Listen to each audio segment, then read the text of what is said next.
بسم اللہ الرحمن الرحیم۔ السلام علیکم ورحمۃ اللہ وبرکاتہ۔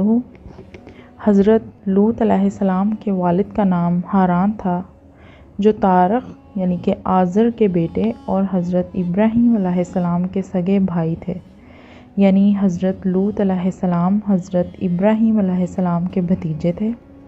آپ علیہ السلام حضرت ابراہیم علیہ السلام پر سب سے پہلے ایمان لانے والوں میں شامل تھے۔ نیز آپ نے حضرت ابراہیم علیہ السلام ہی کے زمانے میں اہل سدوم کی رہنمائی کے لیے نبوت کے منصب پر فائز ہوئے۔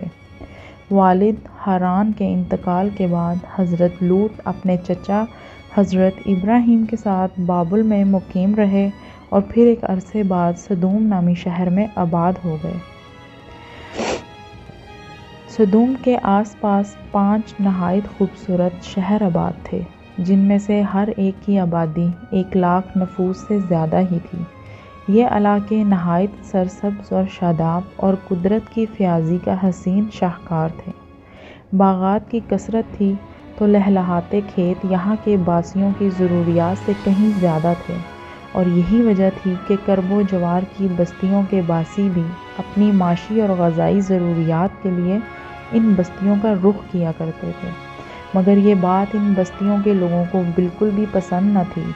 ان کے خیال میں ان کی بستیوں میں پیدا ہونے والے پھلوں، اناج اور سبزیوں پر صرف انہی کا حق ہے۔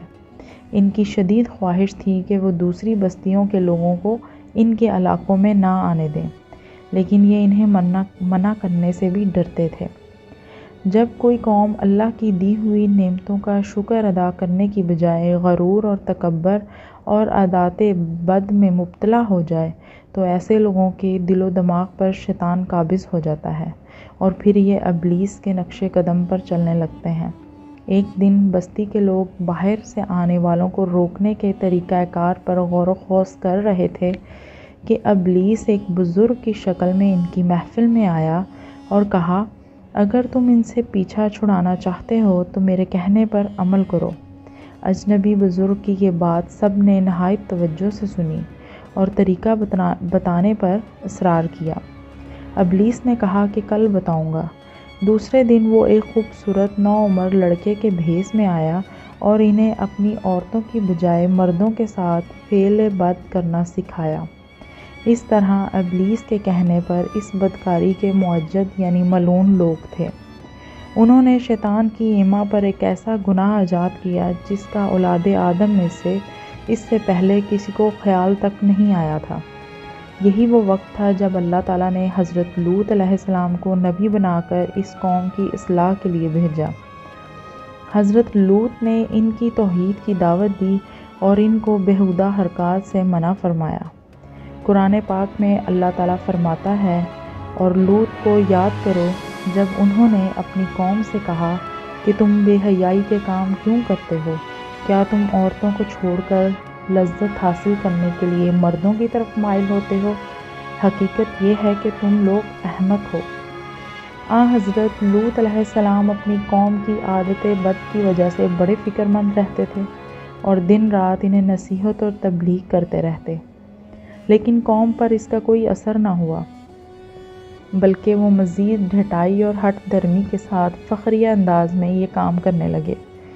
اس کے ساتھ ہی وہ حضرت لوط علیہ السلام کے ساتھ بھی سخت رویہ رکھتے اور ان کی باتوں کا مذاق اڑاتے۔ ارشاد باری تعالیٰ ہے، اور قوم لوط نے بھی پیغمبروں کو جھٹلایا جب ان سے ان کے بھائی لوط نے کہا کہ تم کیوں نہیں ڈرتے؟ میں تو تمہارا امانت دار پیغمبر ہوں، تو اللہ سے ڈرو اور میرا کہا مانو، اور میں تم سے اس کام کا بدلہ نہیں مانگتا۔ میرا بدلہ رب العالمین کے ذمہ ہے۔ کیا تم اہل عالم میں سے لڑکوں پر مائل ہوتے ہو، اور تمہارے پروردگار نے جو تمہارے لیے تمہاری بیویاں پیدا کی ہیں ان کو چھوڑ دیتے ہو؟ حقیقت یہ ہے کہ تم حد سے نکل جانے والے ہو۔ انہیں حضرت لوط علیہ السلام کا سمجھانا بہت برا لگتا تھا، چنانچہ انہوں نے صاف صاف کہہ دیا کہ اگر تم ہمیں اسی طرح برا کہتے رہے اور ہمارے کاموں میں مداخلت کرتے رہے تو ہم تم کو اپنے شہر سے نکال دیں گے۔ قرآن پاک میں ہے، وہ کہنے لگے، اے لوط، اگر تم باز نہ آؤ گے تو ہم تم کو شہر بدر کر دیں گے۔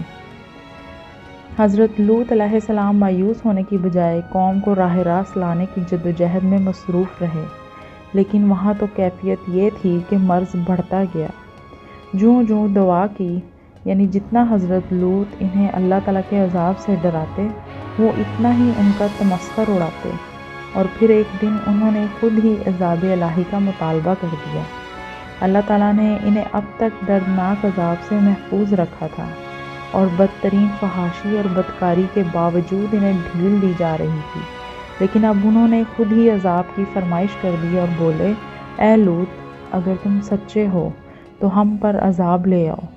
قوم کے اس مطالبے کے بعد حضرت لوط کو یقین ہو گیا کہ اللہ تعالیٰ نے ان کے دلوں پر مہر ثبت کر دی ہے اور یہ اب راہ راست پر آنے والے نہیں ہیں، لہٰذا انہوں نے نہایت بے بسی کے عالم میں اللہ کے سامنے ہاتھ پھیلا دیے اور دعا کی، اے میرے پروردگار، ان مفسد لوگوں کے مقابلے میں میری نصرت فرما۔ اللہ تعالیٰ نے اپنے نبی علیہ السلام کی دعا قبول فرمائی اور اپنے خاص فرشتوں کو دنیا کی طرف روانہ کر دیا۔ یہ فرشتے پہلے حضرت ابراہیم علیہ السلام کے پاس انسانی شکل میں تشریف لائے۔ اللہ تعالیٰ نے سورۃ الذریات میں اس واقعے کو بیان فرمایا ہے۔ ان آیات کی تفسیر کچھ یوں ہے کہ جب وہ فرشتے ان کے پاس آئے تو سلام کیا، انہوں نے بھی جواب میں سلام کہا۔ حضرت ابراہیم نے دیکھا کہ یہ تو انجان لوگ ہیں، تو انہوں نے مہمان نوازی کے تقاضوں کے پیش نظر انہیں عزت و احترام سے بٹھایا، پھر ان کے لیے گھر سے ایک بھنا ہوا موٹا بچھڑا لائے اور کھانے کے لیے ان کے آگے رکھ دیا، لیکن انہوں نے کھانے کو ہاتھ نہیں لگایا، جس پر حضرت ابراہیم نے ان سے استفسار کیا کہ وہ کھانا کیوں نہیں کھاتے۔ اس موقع پر حضرت ابراہیم کے دل میں کچھ خوف بھی پیدا ہوا۔ فرشتوں نے جب حضرت ابراہیم کے چہرے پر خوف کے آثار دیکھے تو کہا، آپ ہم سے خوف نہ کھائیے، ہم آپ کو ایک دانشمند بیٹے کی بشارت دینے آئے ہیں۔ حضرت ابراہیم نے ان سے کہا، اے اللہ کے بھیجے ہوئے فرشتوں، اس کے علاوہ تمہارا اور کیا مقصد ہے؟ انہوں نے کہا، ہم گناہگار قوم کی طرف بھیجے گئے ہیں تاکہ ان پر مٹی کے کنکر برسائیں، جو تمہارے رب کی طرف سے ان حد سے گزر جانے والوں کے لیے نشان زدہ ہیں۔ دراصل حضرت ابراہیم علیہ السلام اس لیے فکر مند ہو گئے تھے کہ فرشتے جب بستی کی جانب جا رہے تھے وہاں حضرت لوط بھی رہتے تھے۔ قرآن پاک میں ارشاد باری تعالیٰ ہے، حضرت ابراہیم نے کہا کہ اس میں تو لوط بھی ہیں۔ وہ کہنے لگے، جو لوگ یہاں رہتے ہیں ہمیں سب معلوم ہیں، ہم ان کو اور ان کے گھر والوں کو بچا لیں گے، بجز ان کی بیوی کے وہ پیچھے رہنے والوں میں ہوگی۔ حضرت ابراہیم علیہ السلام کا ڈر اور خوف ختم ہو چکا تھا، لیکن انہیں علم تھا کہ اللہ کا عذاب قوموں کو نیست و نابود کر دیتا ہے، اور حضرت ابراہیم نہایت رحم دل اور رفیق القلب تھے۔ چنانچہ انہوں نے فرشتوں سے قوم لوط کے بارے میں پھر استفسار کیا، جسے اللہ تعالیٰ نے یوں بیان فرمایا، جب ابراہیم کا ڈر اور خوف جاتا رہا اور انہیں خوشخبری بھی مل گئی تو وہ قوم لوط کے بارے میں بحث کرنے لگے۔ بے شک ابراہیم بردبار، نرم دل اور اللہ کی طرف رجوع کرنے والے تھے۔ اس پر فرشتوں نے فرمایا، اے ابراہیم، اس خیال کو چھوڑ دیجئے، آپ کے رب کا حکم ان تک پہنچا ہے اور ان لوگوں پر کبھی نہ ٹلنے والا عذاب آنے والا ہے۔ فرشتے حضرت لوط علیہ السلام کی بستی میں پہنچ گئے۔ حضرت سعدی فرماتے ہیں، فرشتے حضرت ابراہیم سے ملاقات کے بعد حضرت لوط کی بستی میں پہنچے اور دوپہر کے وقت وہاں داخل ہوئے۔ جب وہ صدوم شہر میں پہنچے تو ان کی حضرت لوط علیہ السلام کی صاحبزادی سے ملاقات ہوئی، جو وہاں پانی بھرنے پہنچی تھی۔ فرشتوں نے لڑکی سے پوچھا، ہم یہاں کہیں ٹھہر سکتے ہیں؟ لڑکی نے جواب دیا، آپ یہیں رکے رہیں، میں واپس آ کر بتاتی ہوں۔ در حقیقت لڑکی کو ڈر ہوا کہ اگر یہ قوم کے ہاتھ لگ گئے تو ان سے بدسلوکی ہو سکتی ہے۔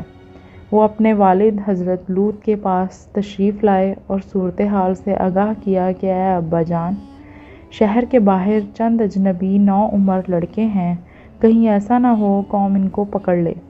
قوم نے حضرت لوط کو مہمانوں کو اپنے پاس ٹھہرانے سے منع کیا، لیکن اس کے باوجود وہ چھپ چھپا کر انہیں اپنے گھر لے آئے۔ فرمانے باری تعالیٰ ہے، اور جب ہمارے فرشتے لوط کے پاس آئے تو وہ ان سے غمناک اور تنگ دل ہوئے اور کہنے لگے کہ آج کا دن بڑی مشکل کا دن ہے۔ مفسرین فرماتے ہیں کہ یہ فرشتے حضرت جبرائیل، حضرت میکائیل اور حضرت اسرافیل تھے، جو نہایت حسین و جمیل 9 عمر لڑکوں کی شکل میں تشریف لائے تھے۔ حضرت لوط نے جب ان خوبصورت 9 عمر لڑکوں کو دیکھا تو سخت گھبراہٹ اور پریشانی میں مبتلا ہو گئے۔ انہیں اپنی قوم کی عادت کے پیش نظر خطرہ تھا کہ نہ جانے قوم ان کے ساتھ کیا سلوک کرے۔ حضرت لوط کی بیوی کافروں سے ملی ہوئی تھی، سو اس نے 9 عمر لڑکوں کی گھر میں موجودگی کا راز فاش کر دیا۔ یہ سن کر بستی والے دوڑتے ہوئے حضرت لوط کے گھر پہنچے۔ قرآن پاک میں ارشاد ہے، اور جب قوم دوڑتی ہوئی ان کے پاس پہنچی، یہ لوگ پہلے ہی سے برے کام کیا کرتے تھے، تو لوط نے کہا، اے قوم، یہ جو میری قوم کی لڑکیاں ہیں، یہ تمہارے لیے جائز اور پاک ہیں۔ اللہ سے ڈرو اور مجھے میرے مہمانوں کے بارے میں رسوا نہ کرو۔ کیا تم میں سے کوئی بھی شائستہ آدمی نہیں؟ حضرت لوط کی بات سن کر وہ لوگ بولے، اے لوط، کیا ہم نے تم کو سارے جہاں کی حمایت اور طرفداری سے منع نہیں کیا تھا؟ اور تم بخوبی واقف ہو کہ ہمیں تمہاری بیٹیوں سے کوئی حاجت نہیں، اور جو ہماری اصل چاہت ہے اس سے تم بخوبی واقف ہو۔ قوم لوط کے اس بے شرمانہ جواب سے اندازہ لگایا جا سکتا ہے کہ وہ فعل بد میں کس حد تک مبتلا ہو چکے تھے۔ مفسرین لکھتے ہیں کہ جب حضرت لوط کی قوم ان کے گھر کی طرف دوڑتی ہوئی آئی تو حضرت لوط نے گھر کے دروازے بند کر لیے اور ان نوجوانوں کو ایک کمرے میں چھپا دیا۔ بدکار مسلح لوگوں نے آپ کے گھر کا گھیراؤ کیا ہوا تھا اور ان میں سے کچھ گھر کی دیوار پر بھی چڑھنے کی کوشش کر رہے تھے۔ حضرت لوط اپنے مہمانوں کی عزت کے خیال سے بہت زیادہ گھبرائے ہوئے تھے، چنانچہ اس بے بسی کے عالم میں ان کے منہ سے نکلا، اے کاش مجھ میں تمہارے مقابلے کی طاقت ہوتی یا کسی مضبوط قلعے میں پناہ پکڑ سکتا۔ فرشتے یہ سب منظر دیکھ رہے تھے۔ جب انہوں نے حضرت لوط کی بستی اور پریشانی کا یہ عالم دیکھا تو حقیقت سے پردہ اٹھاتے ہوئے یوں گویا ہوئے، اے لوط، ہم تمہارے رب کے بھیجے ہوئے فرشتے ہیں، یہ لوگ ہرگز تم تک نہیں پہنچ سکیں گے۔ کچھ رات باقی رہے تو اپنے گھر والوں کو لے کر چل دو، اور تم میں سے کوئی شخص پیچھے مڑ کر نہ دیکھے، مگر تمہاری بیوی کے جو آفت ان پر پڑنے والی ہے وہی اس پر پڑے گی۔ ان کے عذاب کے وعدے کا وقت صبح ہے، کیا صبح کچھ دور ہے؟ مفسرین لکھتے ہیں کہ حضرت لوط حقیقت حال جان کر مطمئن ہو گئے اور اپنے اہل خانہ کے ساتھ رات ہی کو نکل کھڑے ہوئے۔ بیوی بھی ان کے ساتھ تھی، لیکن کچھ دور جا کر وہ واپس اپنی قوم کی طرف پلٹ گئی اور قوم کے ساتھ جہنم رسید ہو گئی۔ قوم حضرت لوط کے گھر کا دروازہ توڑنے پر بضد تھی، چنانچہ حضرت جبرائیل علیہ السلام نے گھر سے باہر نکل کر اپنے پر کا ایک کونا انہیں مارا، جس سے ان سب کی آنکھوں کے ڈیلے باہر نکل آئے اور بصارت زائل ہو گئی۔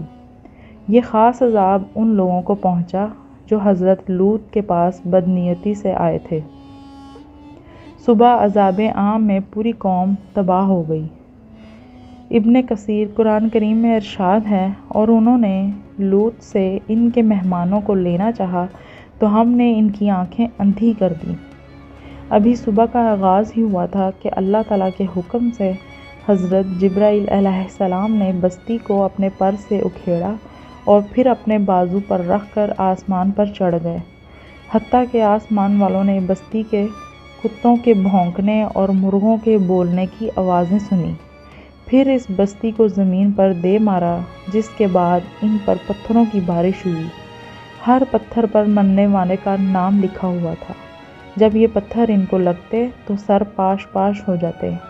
صبح سویرے شروع ہونے والا یہ عذاب اشراق تک پوری بستی کو نیست و نابود کر چکا تھا۔ اگر کوئی شخص بستی سے باہر تھا تو اسے وہ پتھر اسی جگہ جا لگا جہاں پر وہ تھا۔ اللہ تعالیٰ نے قرآن پاک میں فرمایا، پھر جب ہمارا حکم پہنچا تو ہم نے وہ بستیاں الٹ دیں اور اس زمین پر کنکر کے پتھر برسانا شروع کیے جو لگاتار گر رہے تھے، جن پر تمہارے رب کی طرف سے خاص نشان بھی تھے اور وہ ظالموں سے کچھ دور نہیں۔ قوم لوط کی ان خوبصورت بستیوں کو اللہ تعالیٰ نے ایک انتہائی بدبودار اور سیاہ جھیل میں تبدیل کر دیا، جس کے پانی سے رہتی دنیا تک کوئی فائدہ نہیں اٹھایا جا سکتا۔ سمندر کے اس خاص حصے میں کوئی جاندار، مچھلی، مینڈک وغیرہ زندہ نہیں رہ سکتا، اسی لیے اسے بحیرہ مردار کہا جاتا ہے۔ اس کے مغرب میں اسرائیل اور مشرق میں اردن واقع ہے۔ بحیرہ میت یا بحیرہ مردار کا یہ علاقہ سطح سمندر سے 420 میٹر نیچے ہے۔ اس جھیل کی لمبائی کافی ہے، اس کا پانی حد سے زیادہ نمکین ہے اور اس کے ارد گرد کی زمین، جو کبھی دنیا کی سب سے سرسبز و شاداب زمین تھی، بنجر اور صحرائی زمین میں تبدیل ہو چکی ہے اور اب یہ دنیا کا ایک ایسا مقام ہے جہاں زندگی نہیں بن سکتی۔ دنیا کی 5 حسین ترین بستیوں میں آباد قوم لوط کو اللہ تعالیٰ نے 2200 قبل مسیح نیست و نابود فرما کر رہتی دنیا کے لیے عبرت کا نشان اور عقل و شعور رکھنے والوں کے لیے نصیحت بنا دیا۔ کچھ سال پہلے بحیرہ مردار کے ساحل پر قوم لوط کی بستیوں کے بعض تباہ شدہ آثار ظاہر ہوئے، جبکہ اللہ تعالیٰ نے 1400 برس پہلے قرآن کریم میں فرما دیا تھا کہ ہم نے اس بستی کو سری عبرت کی نشان بنا دیا ہے ان لوگوں کے لیے جو عقل رکھتے ہیں۔ اگر آپ کو ہماری ویڈیو اچھی لگی تو ہماری ویڈیو کو لائک کریں اور ہمارے چینل کو سبسکرائب کریں تاکہ ہر نئی آنے والی ویڈیو آپ تک بآسانی پہنچ سکے۔